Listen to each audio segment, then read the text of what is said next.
Assalamualaikum warahmatullahi wabarakatuh.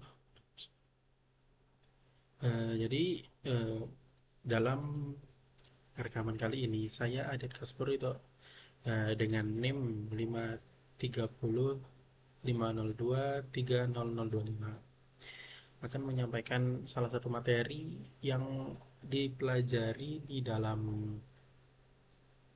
mata kuliah ini, yaitu tentang pokok pikiran dari idealisme Jerman gitu. Nah, jadi idealisme Jerman ini itu adalah salah satu mazhab filsafat, salah satu kelompok yang ada di Jerman yang mendukung adanya paham tentang idealisme gitu. Nah, orang pertama yang mencetuskan atau menjadikan idealisme ini sebagai suatu mazhab atau suatu kelompok, ya suatu mazhab pemikiran itu adalah seseorang yang bernama Fichte. Fichte. Fichte. Nah, nah, Fichte ini memiliki pemahaman tentang idealisme ini lalu diikuti oleh eh, salah satu orang yang bernama, aduh siapa namanya, temannya yang pokoknya itu ada salah satu temannya. Oh ya, namanya Selling. Nah, salah seorang itu mengikuti paham Fichte ini. Nah, dia itu bernama Selling dan Hegel. Nah, jadi penggunaan istilah idealisme ini itu dimulai ketika Fichte menyatakan kalau dalam setiap pengalaman itu ada unsur kesadaran atau subjek dan ada unsur kenyataan yaitu objek. Nah, jadi dua unsur ini itu saling terjalin satu sama lain gitu. Nah, di antara dua unsur pengalaman itu kesadaran subjek yang paling menghasilkan kenyataan gitu, paling menghasilkan pengalaman nyata. Nah, dengan kata lain, bagi penganut idealisme dalam paham Fichte ini, bagi penganut idealisme itu subjek atau perasaan yang paling menentukan akan kenyataan.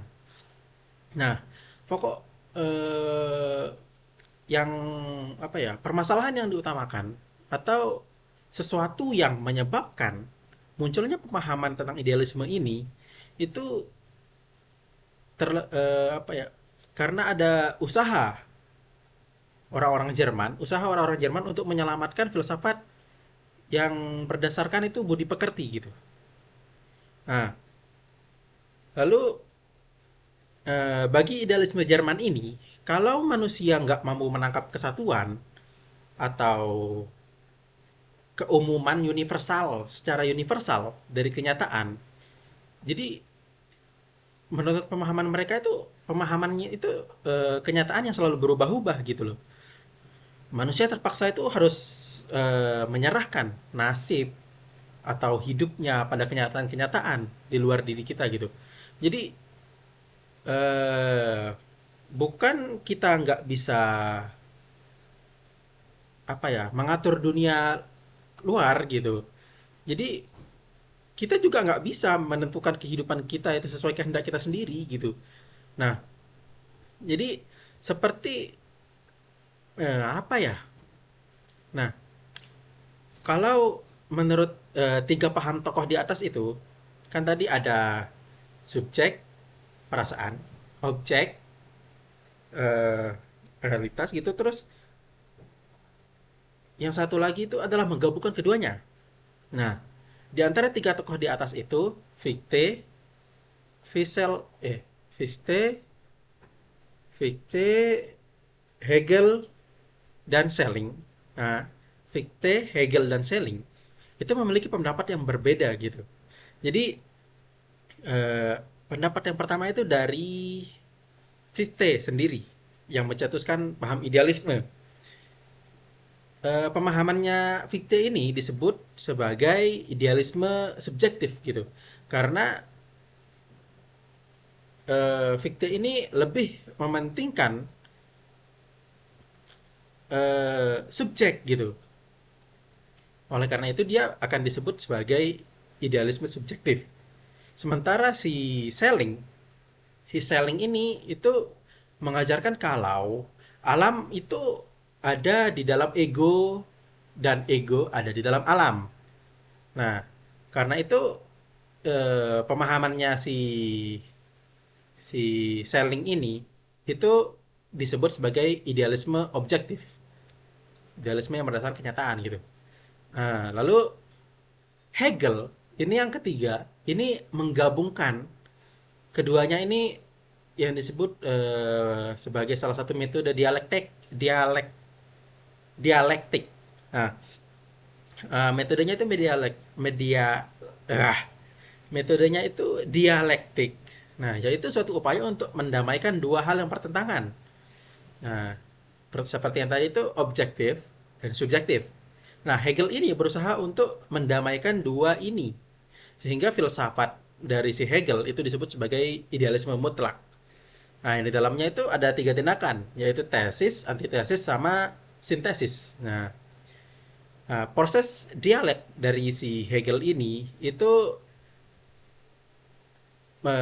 bertemu dengan lawannya, yaitu antitesis. Jadi tesis akan bertemu dengan antitesis, lalu nanti dalam akhir dari pembahasan itu akan menjadi sintesis yang akan mendamaikan keduanya gitu. Nah, lalu munculnya sintesis ini itu menjadikan tesis dan antitesis itu menjadi dicabut gitu. Jadi mereka kedua hal ini tuh ditiadakan dan nggak akan bisa dipakai lagi.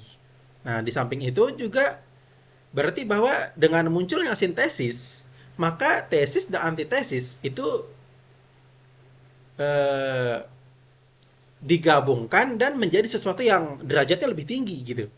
Jadi bukan sama sekali nggak terpakai gitu. Tetapi kedua hal ini digabungkan sehingga diangkat ke derajat yang lebih tinggi. Nah,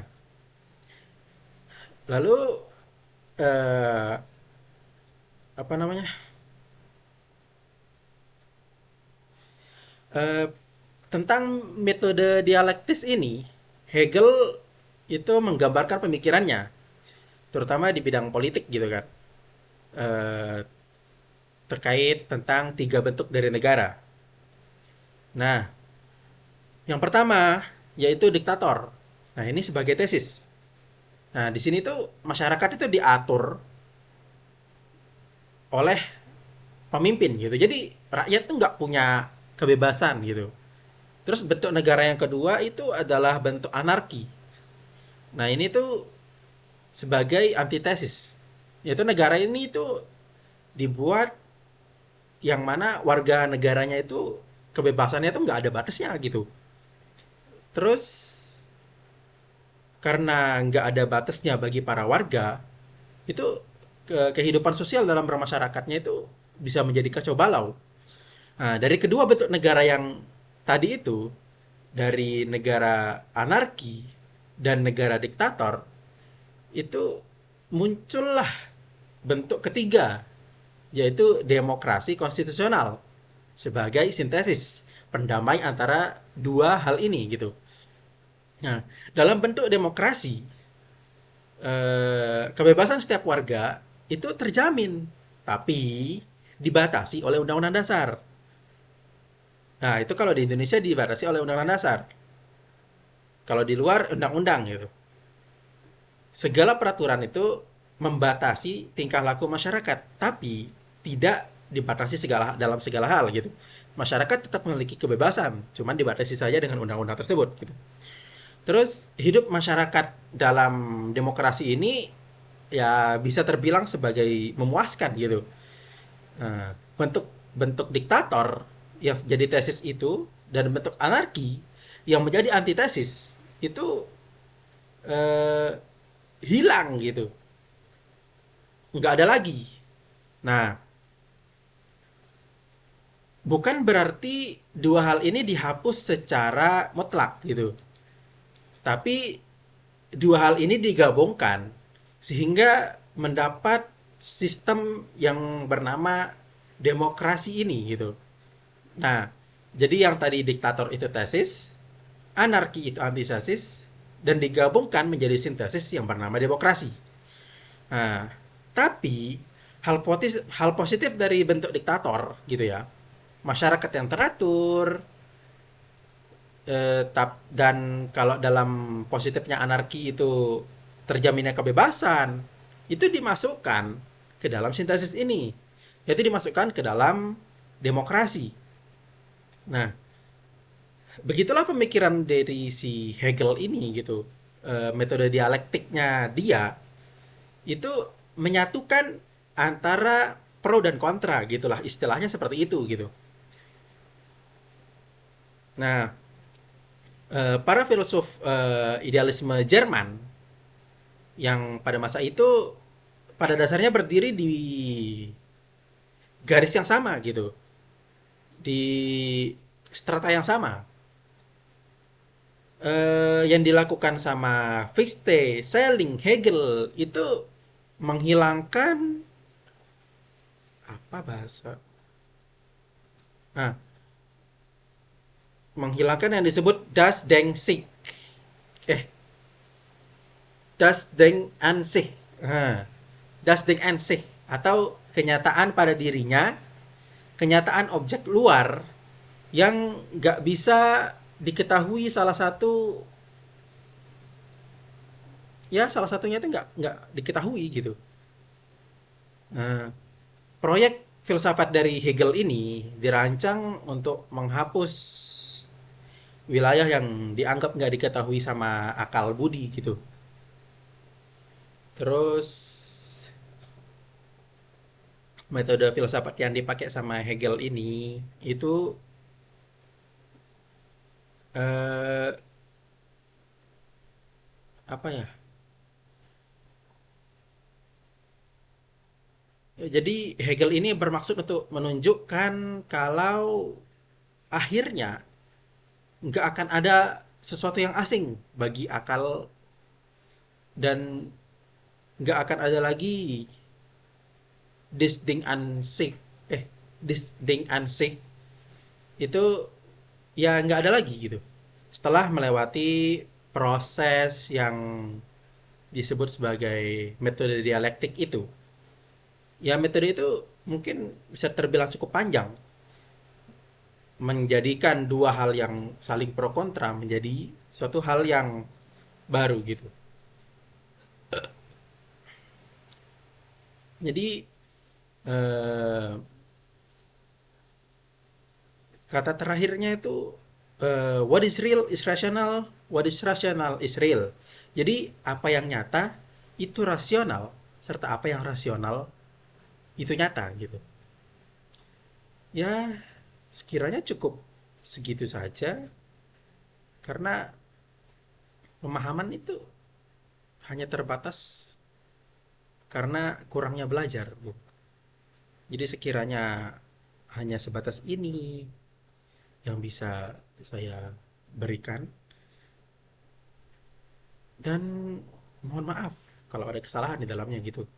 Karena kurangnya masa belajar atau kurangnya kemauan belajar dalam diri saya sehingga mengakibatkan beberapa kesalahan atau kesalahan yang bisa berakibat fatal bagi diri saya, bagi orang yang mendengarkan.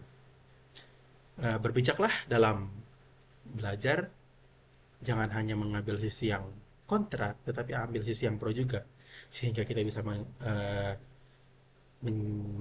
apa, menggunakan metode seperti yang tadi, metode dialektis, untuk menjadikan dua hal yang memiliki sisi positif, dua hal yang memiliki sisi negatif, menjadi satu hal yang lebih baik. Sekian dari saya. Assalamualaikum warahmatullahi wabarakatuh.